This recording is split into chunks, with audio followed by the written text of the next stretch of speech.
The stars stretched endlessly around the small human ship as it drifted closer to the strange green planet. Ethan Cole sat in the pilot chair, eyes fixed on the view outside. He was not a soldier, not a conqueror, but an explorer. His mission was simple: travel beyond human colonies, search for new worlds, and record what he found. Humanity had always wanted to see what waited beyond the familiar stars. Ethan was one of those chosen to find out. The planet below shimmered with blue, oceans and wide green plains. Clouds floated lazily across the sky, and strange patches of glowing light moved across the surface. Ethan had never seen a world like this one. "Looks alive," he whispered to himself. He checked his landing system, adjusted the thrusters, and guided the ship down toward a flat valley surrounded by tall cliffs. The landing shook the cabin, but the ship held steady. Dust rose outside the glass, and after a few moments, silence returned. Ethan grabbed his field pack, sealed his suit, and opened the hatch. Warm air rushed in, carrying a sweet smell, almost like honey mixed with wild grass. He stepped out and looked around. The ground was soft, almost spongy, covered with tiny, glowing plants. Strange insect-like creatures darted through the air, their wings humming in high notes. In the distance, tall crystal towers glimmered under the twin suns. Ethan lifted his scanner. The readings were unusual. The crystals were not just stone. They carried energy, pulsing faintly, like veins of living light. Ethan bent down, touched the soil, and let a small seed from his pack fall into the ground. He often carried seeds during missions. It was a simple habit, something his father had taught him long ago. "Where you go, try to plant life. It makes the world a little less empty." He pressed the soil gently over the seed and smiled. But his quiet moment ended quickly. A low vibration shook the ground. Ethan straightened, hand on his pack. From the cliffs around the valley, dozens of tall insectoid beings appeared. Their bodies shone with dark green plates, and their eyes glowed amber in the sunlight. They moved with sharp precision, clicking in unison as if they were one mind. Before Ethan could react, they surrounded him. One stepped forward, taller than the rest, carrying a staff of crystal. Its voice was layered, buzzing like many voices, speaking at once. Human. The word echoed in strange rhythm. "You are in the land of the Zithra. You will come." Ethan raised his hand slowly. "I mean no harm. I'm just here to learn." But the Zithra guards closed in, their movements quick and exact. They did not answer, only guided him with the staff's glow. Ethan knew resistance would be useless. He allowed himself to be led away, his mind racing. He had made first contact, but not in the way he had hoped. They marched him through winding caves beneath the cliffs. The walls glimmered with the same crystal veins he had seen earlier. Strange humming filled the tunnels, like music but mechanical, vibrating in his chest. After a long walk, the passage opened into a vast chamber. At the center rose a throne, made of crystal and woven vines. Upon it sat the queen of the Zithra. She was larger than the others, her body shining with golden plates, her wings stretched wide, glowing faintly in the dim light. Her eyes fixed sharply on Ethan as if she could pierce through his very thoughts. The guards forced Ethan to his knees before her. Silence filled the chamber until the queen spoke. Her voice was powerful, carrying the weight of command. "You, human," she said, her mandibles clicking with each word. "You came uninvited. You touched the soil. You left something behind." Ethan swallowed, trying to remain calm. "It was only a seed, a small plant. I meant no offense." The queen's eyes narrowed. "A seed. You pierced the body of my land. You placed your creation into it. You dare to impregnate my world without consent?" Gasps and hisses rose from the gathered Zithera. Ethan's heart jumped. He realized her words carried deep meaning in their culture. What he thought was a simple gesture of peace, they saw as intrusion, even violation of sacred ground. He quickly shook his head. No, you misunderstand. On my world, planting seeds is how we live. It is not to harm. It is to grow food to create life we can share. The queen's wings twitched. Your words are strange. We take from the land, we hunt, we mine. But we do not force the land to carry what it does not offer. You, human, are dangerous. She leaned forward, her golden eyes glowing brighter. Why have you come here? To spread your kind, to bind my world to your life? Ethan felt the eyes of every Zithera on him. He breathed deeply. If he said the wrong thing, it could mean disaster. I came alone, he said carefully. I am not here to conquer. I only wish to understand. The seed is not a weapon. It is a gift, a promise that we humans can create, not just take. Please, let me explain. The queen did not reply at once. She studied him in silence, her antennae twitching, as if tasting his words. Finally, she raised a claw and the guard stepped back slightly. You may speak more, she said coldly, but you will not leave. Not until I understand your true purpose. Ethan nodded, though unease crawled in his chest. He had wanted to explore freely, but now he was a prisoner or perhaps something else. The queen turned to her people. This human claims his act is harmless. He says he plants life, but he has pierced the body of our world. Is it not strange? Is it not bold? The chamber filled with buzzing voices, some angry, some uncertain. Ethan looked around, realizing he had become the center of judgment. The queen raised her staff, silencing them. She looked at Ethan again. Human, if your seed grows, it will prove you altered my land. If it dies, perhaps you are nothing but a fool. Either way, you are bound to answer for what you have done. Ethan's pulse quickened. He thought of the small seed outside in the soil. Would it even sprout on this alien world? He could not know. But now his fate, and perhaps the first contact between humans and Zithera, depended on it. The queen leaned back on her throne. Her wings shimmered as she spoke the final words of judgment for that day. You will not leave, human. You have touched what is mine. You have planted your mystery in my world. Until I know what you have truly done, you belong to me. The guards led him away to a chamber of stone and crystal, leaving him in silence. Ethan sat against the wall, heart heavy but mind sharp. This was not how he imagined his mission. Yet deep inside, he felt a spark of hope. If the seed grew, maybe, it could be the bridge between their worlds. If not, he would have to find another way.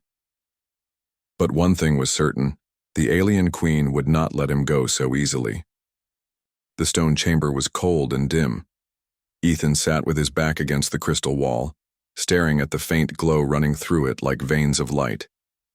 He had been given water in a strange round bowl, but no food. The Zithera guards stood silently, outside the entrance, their amber eyes never leaving him. Hours passed. Ethan tried to keep calm, but his mind raced. Back home, first contact with a new species was supposed to be a moment of celebration. But here he was, locked away, accused of something he had never imagined. To the Zithera, planting a seed had been an act of offense, even violation of their sacred ground.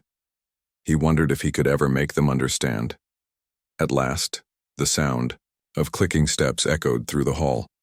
The guards straightened as the queen herself entered, her golden plates gleaming faintly.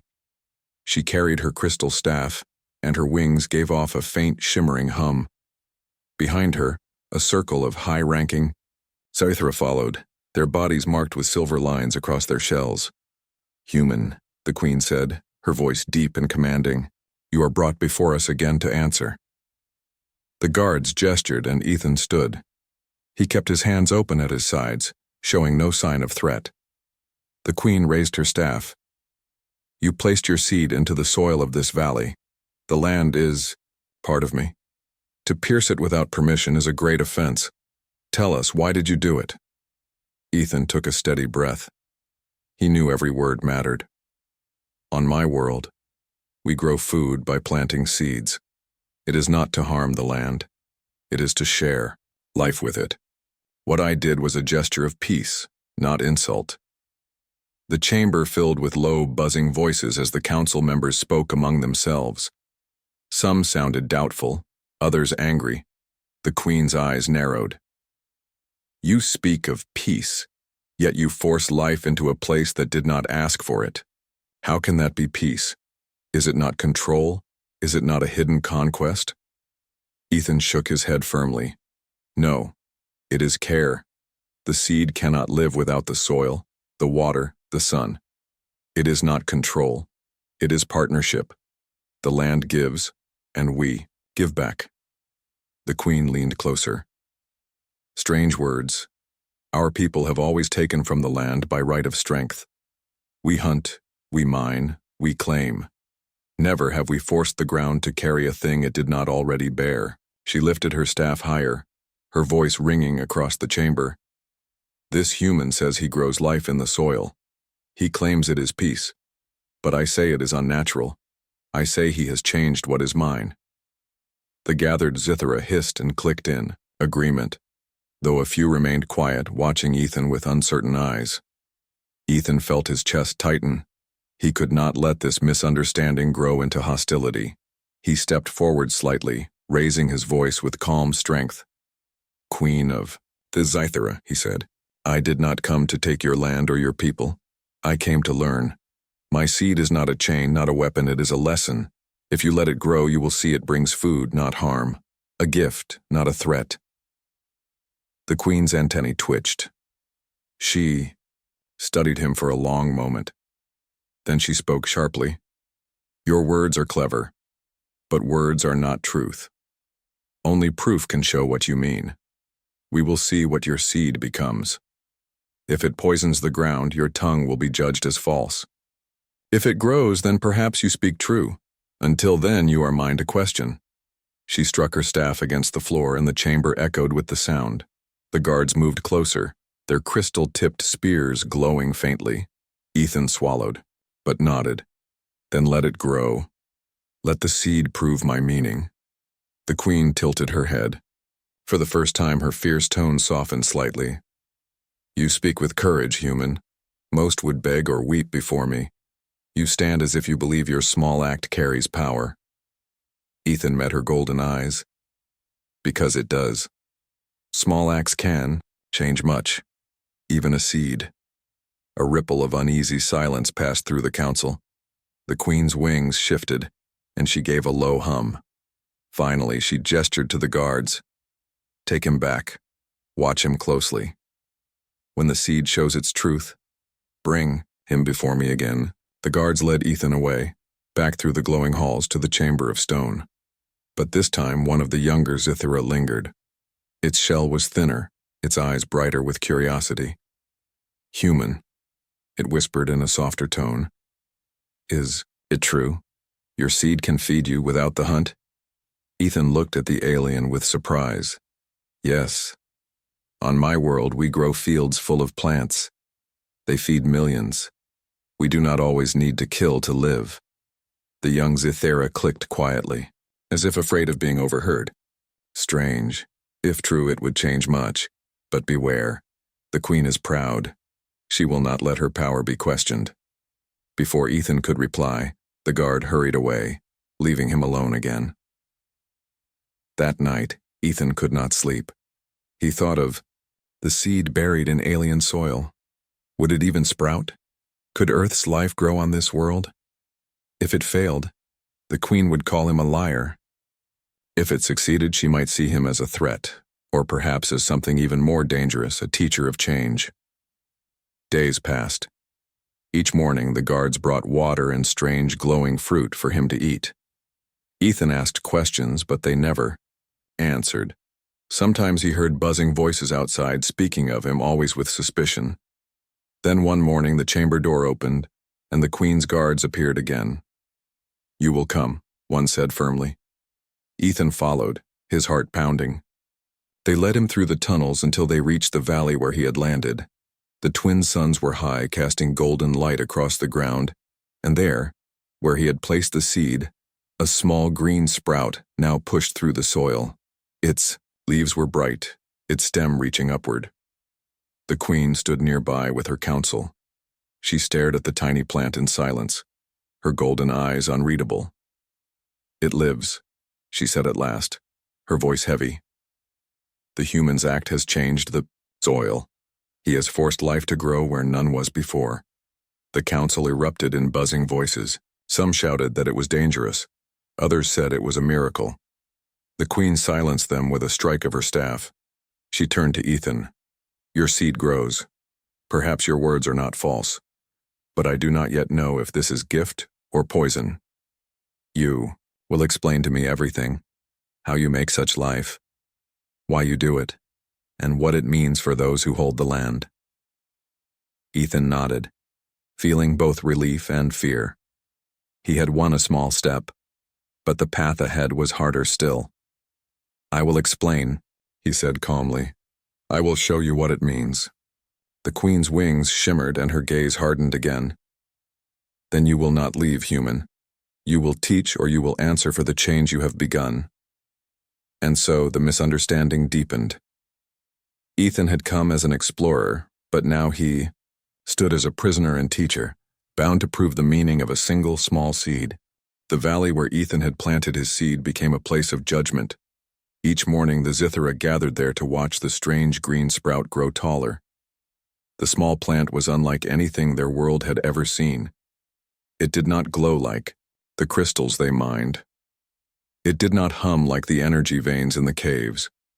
It was silent, soft, and fragile, yet it grew stronger each day. The queen stood over it often, her golden eyes fixed with both suspicion and curiosity.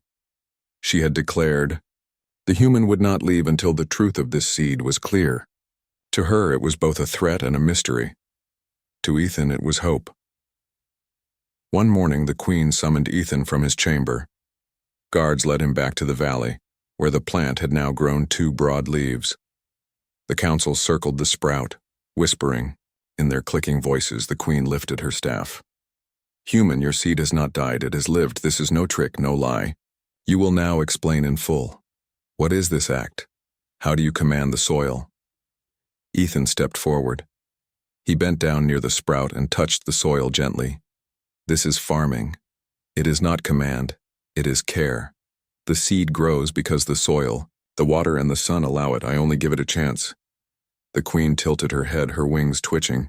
On our world, only the strong survive. We take what we need. We do not wait for the weak to grow. Ethan shook his head. This is strength too. To grow food means you don't have to fight every day to eat. It means more people can live. Together in peace. It means your children will have food even when the hunt fails. The council buzzed louder, some mocking him. Weakness, one shouted. He speaks of waiting while the world moves. Another voice said, but if true, it could feed many. The queen silenced them with a strike of her staff. Her golden eyes burned into Ethan. You claim this can feed? Show us. Prove it. Ethan looked around. He saw patches of open soil between the glowing plants of the valley. Give me a place, he said. I will plant more, but I need water and time. The queen considered for a long moment. Finally, she gestured. The guards cleared an area of soil, smooth and wide. The queen pointed her staff. Here. If you are true, make this empty. Place live. Ethan knelt and opened his pack. He carried a small pouch of seeds, grains, beans, and simple vegetables that grew quickly. He held one up so all could see. This is not magic. It is nature. I will place them here, and you must bring water to help them grow. The Zythera murmured in disbelief, but the queen ordered her guards to obey. They brought large bowls of clear water from deep underground springs. Ethan showed them how to pour it gently over the soil after he planted each seed. He explained every step in simple words. This seed will grow into food, this one into leaves you can eat, this one into roots you can cook. They are all different, but they share the same beginning. The queen watched closely, her face unreadable. You touch the ground as if it is alive. Do all humans do this? Ethan smiled faintly. Not all, but many. On our world, farming is the reason we are still here.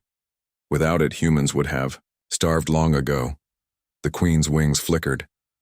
Strange. We Zythra do not farm. We hunt the sky beasts. We mine the crystal veins.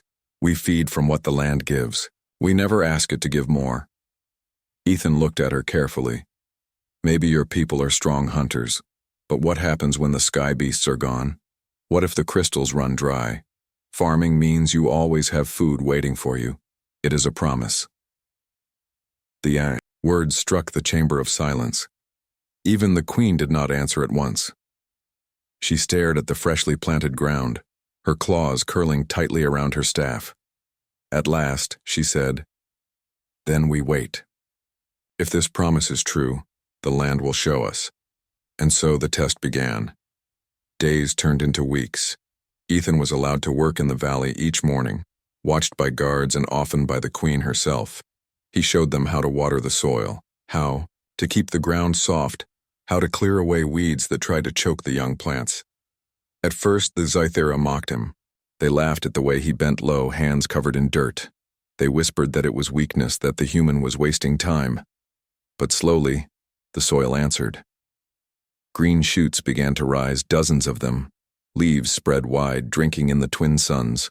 Roots dug deep, unseen but strong. The empty patch of earth became a small garden. The young Scythera, who had once whispered to Ethan, returned often. It asked many questions. "Human, why do you give water each day? Why do you bend low to the ground?" Ethan answered patiently. "Because the plants need care. They cannot live alone. If you help them, they will help you." The young one tilted its head. "Help in return, like two sides of one bond." "Yes," Ethan said with a smile. "That is farming, partnership with the land." The words spread quietly among the younger Scythera. Some began to see the garden not as weakness, but as something new, something powerful. One evening, the queen herself walked into the valley alone. Ethan was there, checking the plants. She watched him silently before speaking. "You change the soil, human. You change the way my people think. Some of them whisper that this is good. Others say it is poison to our strength. Which is it?" Ethan stood, brushing dirt from his hands. "It is not poison. It is choice. Farming gives you more than one way to live. You can still hunt and mine, but you can also grow. It makes you stronger, not weaker." The queen's golden eyes glimmered in the fading light. "Stronger through patience, stronger through care. It is not our way." Ethan looked at her calmly. "Maybe not now, but one day it could be." For a long time, the queen said nothing. Then she stepped closer to the small garden. She bent low, her wings folding against her back. Her claw reached out, touching one of the broad leaves. It bent softly under her touch, alive and green. She pulled her claw back quickly, as if surprised by the gentleness of it. "This life," she murmured. "It bends, but it does not break." Ethan nodded. "Yes, that is its strength." The queen rose again, taller than him, her voice hard once more. "Do not think this means I trust you. You are still human. You are still strange. But I will watch your garden. And if it gives what you claim, food for many, then perhaps your..." Seed was not an offense, but something else. Ethan bowed his head slightly. "That is all I ask." The queen turned and walked away, her golden form fading into the tunnels. But her words remained. For the first time, she had not spoken only in anger. For the first time, she had touched the seed of understanding. And Ethan knew the real trial had only just begun. The sun rose over the valley, casting long golden beams across the soft soil. Ethan stood in the garden, kneeling among the rows of tiny plants that had grown from the seeds he had planted weeks ago. Their green leaves glistened with morning. Dew and the soil smelled rich and alive. He could hear the faint buzzing of Scythera wings above as the queen had come to watch the day's work. The queen's golden form appeared at the edge of the garden, her staff tapping lightly against the ground. Around her, several high-ranking Scythera hovered, their amber eyes filled with curiosity and doubt. The young Scythera who had befriended Ethan from the beginning hovered nearby, buzzing softly with excitement. "You, human," the queen said, her voice carrying authority, yet tinged with caution, "have tended to your strange plants for many days, but words and small sprouts are not proof. I require more. You must show us the true power of your gift. Ethan looked at her calmly. I will, Your Majesty. Give me the chance to show that these plants can feed your people, and not just grow here as decoration. The queen's wings flicked in impatience. We will see. If your plants fail, if they do not sustain life, your words are lies. Then your seed will have been an offense. Only the truth of survival matters here. With a nod from the queen, the council cleared space, creating a larger plot of land. Ethan's eyes lit up. This was the opportunity he had hoped for, a full trial, not just observation. He opened his pack and carefully planted dozens of seeds across the soil. Beans, grains, tubers, and leafy greens. He placed each one with precision, explaining his actions to the queen and her council. These seeds will grow into food that can be eaten fresh, cooked, or stored, he said. Each requires sunlight, water, and care. They will produce more seeds in return, allowing new growth in the future. It is a cycle, a partnership between humans and the land. The queen tilted her head, her wings shifting. Partnership. Strange words.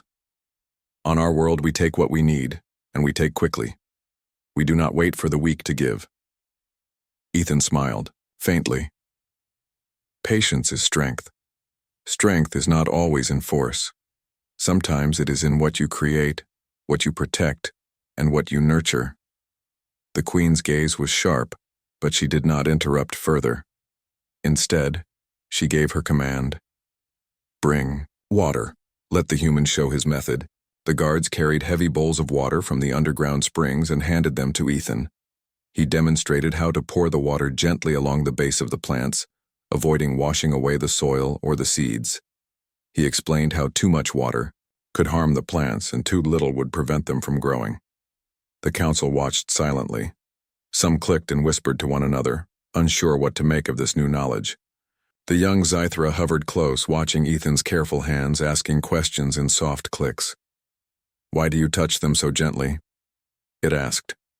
Because life is delicate at first, Ethan said. If you respect it, it will respect you back. You cannot force it, the young Zythra buzzed in thought. Our children, could they learn this? Could we teach them to respect life rather than hunt it? Ethan nodded. Yes, that is the hope. Farming is not just about food, it is about teaching patience, care, and cooperation. Days passed, and each day the queen and her council returned to watch. Slowly, the sprouts grew into taller plants, leaves unfurled to catch the sunlight. Tiny roots pushed through the soil, unseen but strong. The air around the garden seemed calmer, filled with the quiet promise of life. Some of the older Zythra watched in disbelief. Look, one whispered. The human's seed grows where nothing else survived. It bends, but it does not break. The queen stood silent, her wings flicking, as she observed the plants thriving. Perhaps there is something in his words, she murmured to herself. Perhaps patience is strength. Then came the day of the first harvest. Ethan carefully plucked the ripe leaves and beans, holding them out to the queen. Try this, he said. It is food, grown from the soil. It will nourish you. The queen's eyes narrowed, and she extended a claw hesitantly. She touched. The food and the council watched with tension. Slowly she tasted it. Her wings shivered in surprise, and she blinked. It sustains. It is nourishment. It is not poison. Your words were true, human. Ethan bowed slightly. Thank you, Your Majesty. This is only the beginning. More can grow.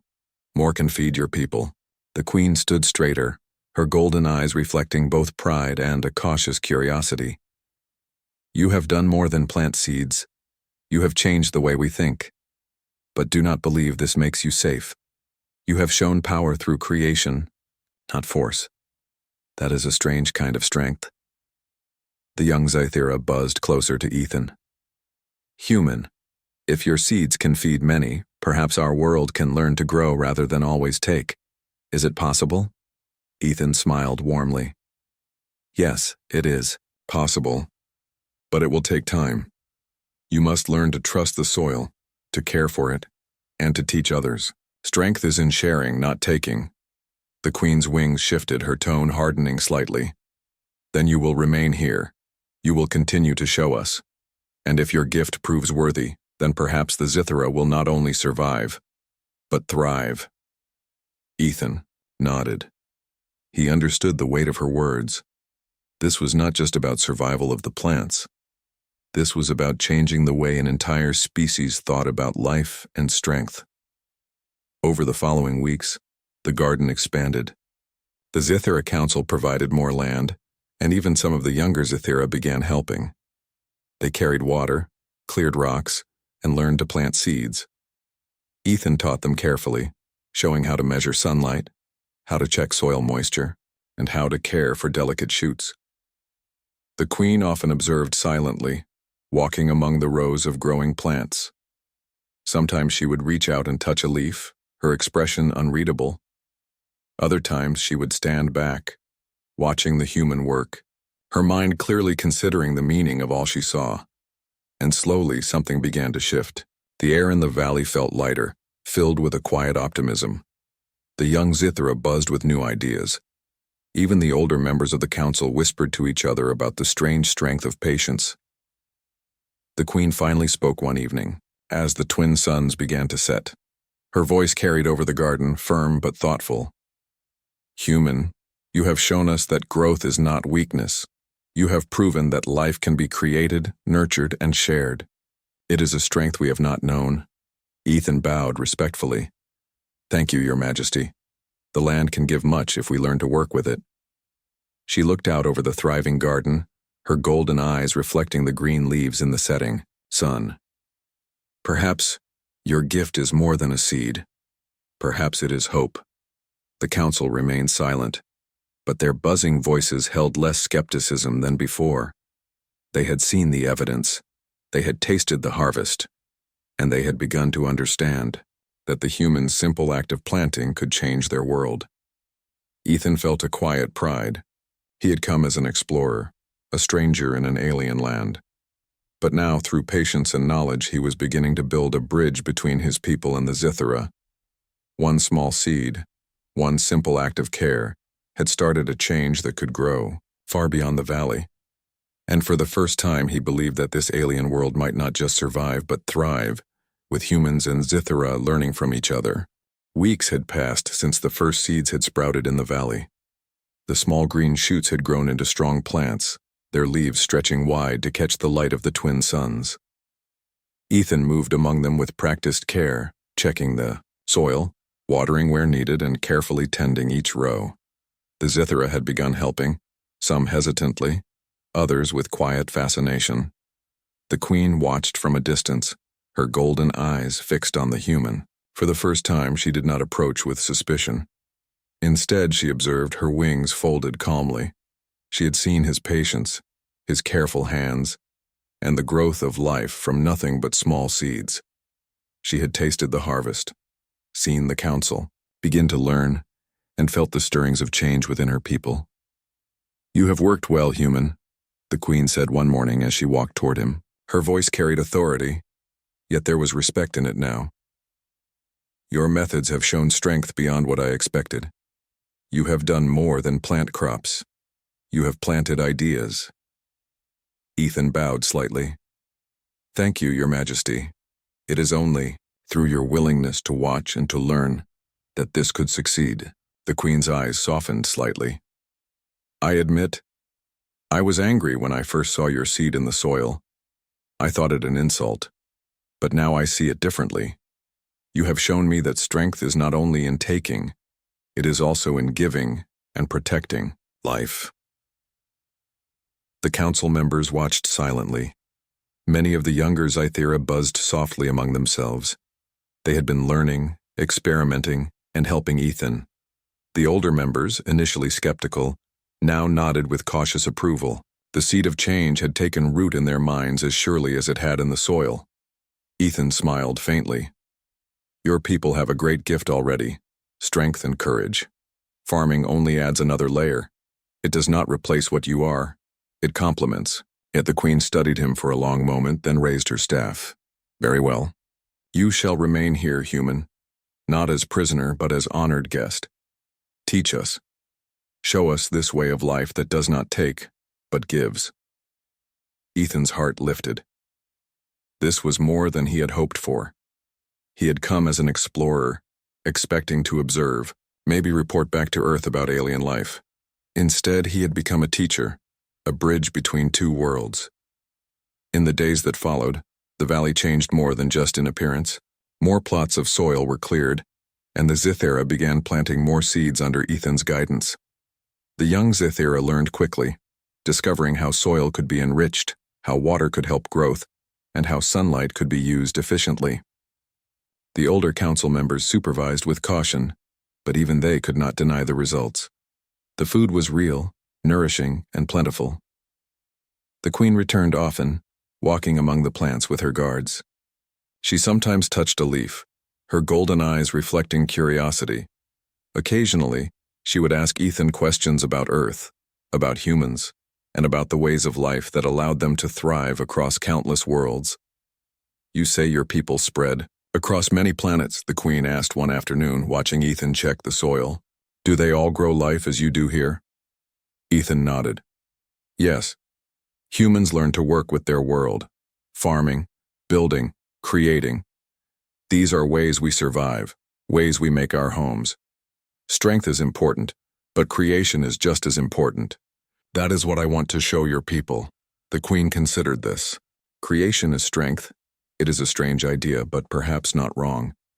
Perhaps it is time for the Zithera to learn another kind of power. The young Zithera buzzed nearby, listening intently. Human, when I touch the soil, it feels alive. I did not know land could be like this. We always took, but now we give care, and it gives back. Ethan smiled. That is the secret. The land is alive. Treat it well, and it will help you.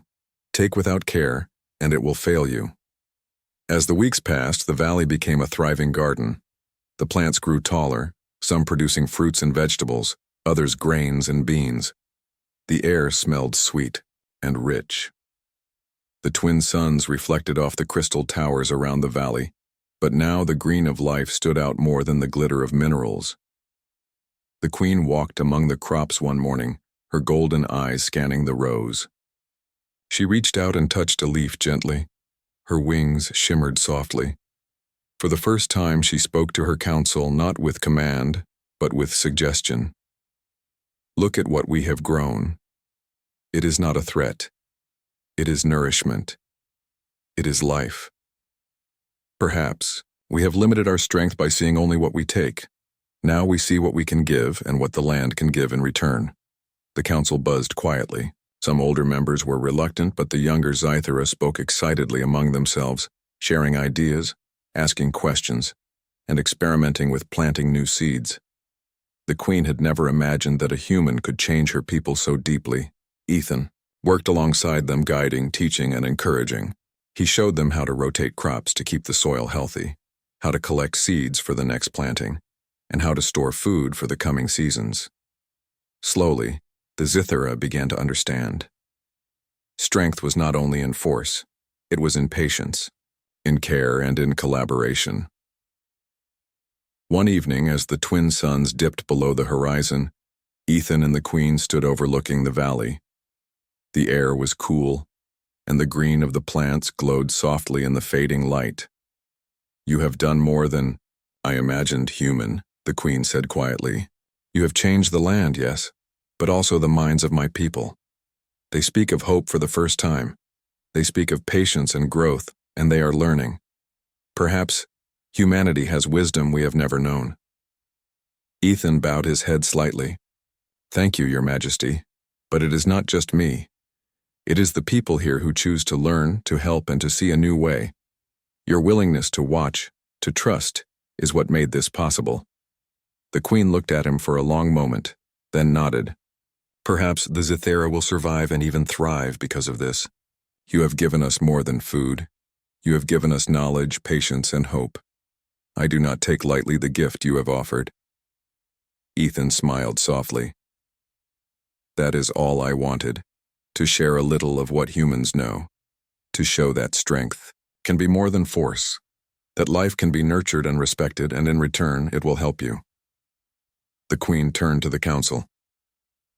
"We will continue this work, human. You are no longer a stranger or intruder. You are our teacher, our guide. You have shown the Zythera a new path, and for that, you have my respect." The council buzzed with approval, and even the older Zythera, who had been skeptical at first, nodded. The young ones hovered excitedly, already discussing what seeds to plant next and how they could grow even more food. Ethan looked across the valley, seeing the fruits of patience and care. It was more than just the plants. It was the people, the culture, and the bond forming between them. Humanity's simple act of planting a seed had grown into something far greater. The Queen stood silently beside him, her wings folded calmly. "Your seed has changed my world, human. It is a small thing, yet it carries great meaning. Perhaps this is the start of something more, between your kind and mine." Ethan nodded. "I hope so. One seed can change a valley. Many seeds can change a world. And perhaps together we can learn to grow more than food. We can grow understanding, trust, and hope." The Queen's golden eyes glimmered. "Then let it be so. Let the Zythera learn, and let humanity teach. And let this valley be the proof that growth is strength and life is the greatest gift of all." The twin suns set behind the crystal towers, casting long shadows across the thriving garden. The Zythera and Ethan stood together, watching the first harvest of a new era. The air was filled with quiet excitement, soft buzzing, and the gentle hum of life growing strong.